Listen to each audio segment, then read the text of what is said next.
siin on meil sõjaväebaas ja punker.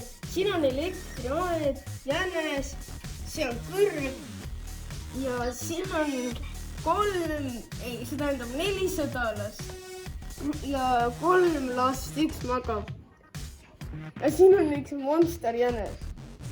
Ja siin ümber on vesi, et tulnukad ei saaks tulla sõjaväebaasi.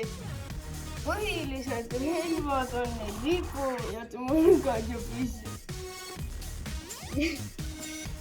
Bunkeri sees asub eriti valvega tuumarakett.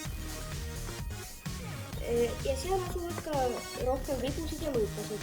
Püsse on ainult 2 tükki, üks on sees ja teine on inimesel käes.